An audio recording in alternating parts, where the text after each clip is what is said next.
Let's talk about something that everyone on this earth went through, that everyone has such different experience with.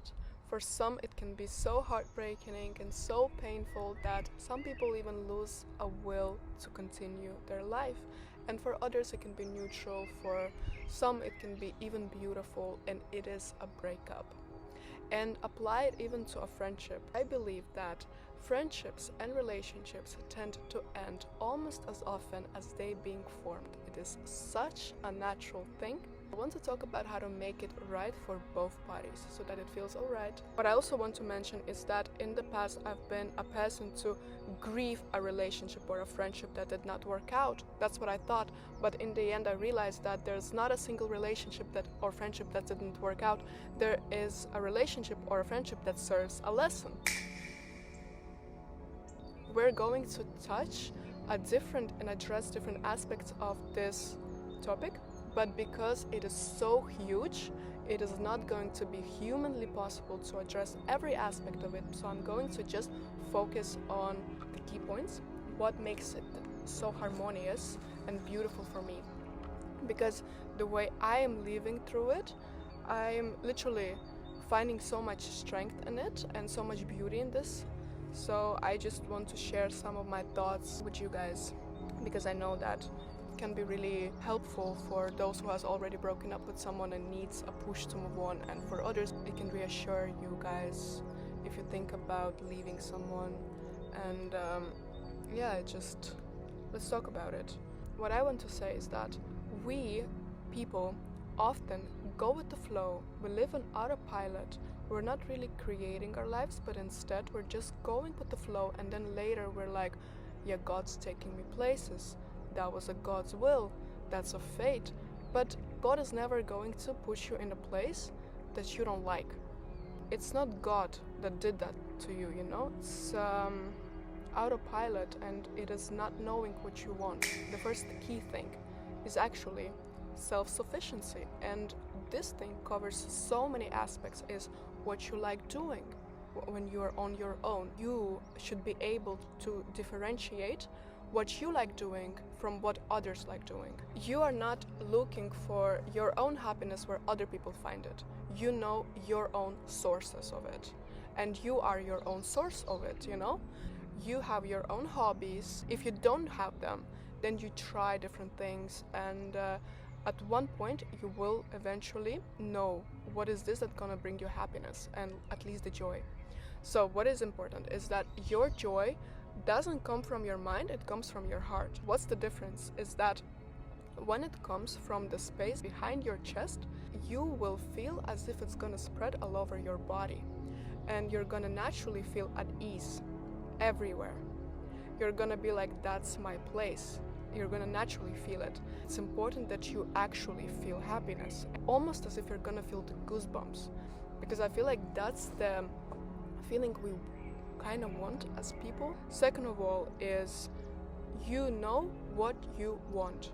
Again, we don't want from our mind, because our mind can put us in a really beautiful environments. But again, if you are in a louver, let's say, and you feel like trash, it doesn't matter where you are.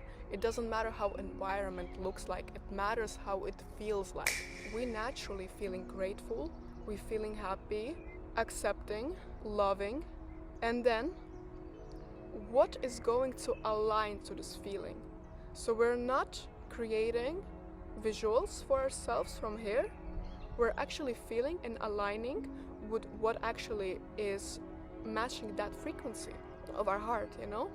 So that's the second thing. Catching a present moment is really important, because the whole happiness is here. I recently heard that if you're thinking like, oh, this friendship has a really good perspective for me, then it means that you're kind of betraying yourself. Because if it doesn't serve you in this present moment, and you're working thinking that in the future you're going to get something from it, you're gonna get into a trap of becoming a victim. Because at the end of the day, no one owes you anything, and it's just your expectations, and at the moment it doesn't feel nice, and it might not ever feel nice again. And let me tell you something, if it doesn't feel nice right now, and if you don't have a beautiful present moment right now with this person, the chances that you're gonna have it in the future is so low. So work on having it right now. Work on having your perfect life right now, not in the future. And a lot of problems are coming from us focusing too much on our past or on our future. That's the thing. They don't exist. We're not trying to escape the present moment. There is a lot of power in this present moment. That's the fourth point. I'm not just good on my own. I know that I can handle anything that goes my way. And it's not only that, it's that I am at ease anyways. So whatever happens outside of me, my calmness, my stillness is just a part of who I am. So there's nothing on this earth that can change and can take it from me. Also, fifth, we are the source of things we're looking outside. So, whatever you want from other people, you should embody. If you feel like when you are interacting with them and you feel like you lack respect, so that's what you lack in yourself, right? So that's what we're giving to ourselves. It can be the gentleness to your body. It can be actually valuing your kindness, I don't know, anything, valuing you, many things. So whatever you want from others, please be able to give to yourself, and most importantly, please become it. So if you feel like you lack love, become it. And now that I'm already at home, I realized that I forgot to mention one more point. Sixth is being able to handle your own emotions and thoughts. Does this has to be explained? I have encountered with a really interesting conversation with my friend. She was telling me, Eileen, I was telling my boyfriend that please, in order for me to feel loved, please give me flowers once in a while. Why is it so interesting? Is that there are people born to this earth, walk it, and then leave it without ever experiencing true love. And what I mean is that sometimes we want to feel loved by people that are not capable of doing it. Because in order to love someone, you should truly become it. Sometimes we are trying to get a feeling of being loved from someone that does not love us. And here, it doesn't matter how many flowers he's going to give you. It doesn't matter how many beautiful actions he's going to do. Because if they're not coming from his heart and a pure will of making you happy because they love you, it's not gonna matter. And what matters is the intention. Their intention to just get laid, you're not going to feel loved, I've waited a little bit for the cloud to cover the sun because it's been too much. There is a fox. Oh my god. It's a fox. Guys, it's a fox! So, I think it's shitting. It was crashing the bed. It's going. I don't know how to act. It's so peaceful, but... Oh no, it's coming. Should I leave? You saw it, Okay, let's continue. So there is an unconditional love that Earth and our body has for us, right? Our body never manipulates us that way that, you acted poorly, so I'm not gonna give you access to an oxygen today, right? It doesn't do it, but people do it. Earth is not like you lied to your mom, so you're not getting access to a sunlight. No, it shines the same for bad people and good people, whatever. And I'm not telling you to love these people in a way that you have to indulge in an emotional connection with them. No, I'm not saying any of it. What I'm saying is, even if you have already broken up with that person, right? You can still give them love from afar and they're still gonna feel it. It's gonna feel so soft and so pure. It's gonna at least purify you, but I think the connection itself is gonna become lighter. During my relationship, there are 4 phrases that I've used to say in sharp arguments, let's say, and they always help me to soften the communication. Those 4 phrases are: I'm sorry, please forgive me, I love you, I thank you. I think you're never going to regret saying them because at the end of the day, they're only going to purify you, and there are chances that you might not ever get a chance to tell them that. There's always something to say I'm sorry for, and there's always things to be grateful for.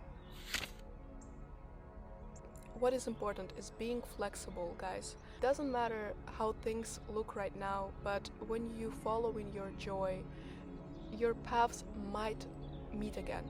But when they are going to do it, it's going to be a whole new level. You are going to attract whatever you are anyways. So if you're going to embody the things you want to be surrounded with, you're naturally going to attract those things. And it can also mean attracting the same person if he changes. You don't have to go low for them. You can go up a little bit more full with your energy.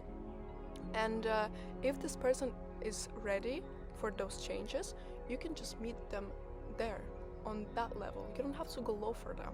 If they're not going to decide to go there, it means that you're not really losing anyone, and there's going to be people to meet you there anyways. When we are friends or when we're in a relationship, it means that we're somewhere really close to each other. We can sometimes go a bit lower and higher in our energies, but when you change, it's gonna feel like as if you're gonna change a whole dimension. It can be that you guys don't even have to communicate the ending, because for both of you, the changes are so obvious that you don't even have to communicate them. You can always ask yourself, what is this experience that I'm trying to gain with this person? Let's say you want to be like, yeah, I want to have an experience of living together, cooking together, falling asleep, waking up together. Or it can be, I really want to try new things and he knows how to do it, so I just want to, like, you know, have a new experience, new, I don't know, emotions I want to get. And then there can be just a sexual experience, but then you're going to be honest with yourself, and then you can communicate it frankly with another person, and as if it's going to be an offer. And you know how in business they can either decline or they can accept it.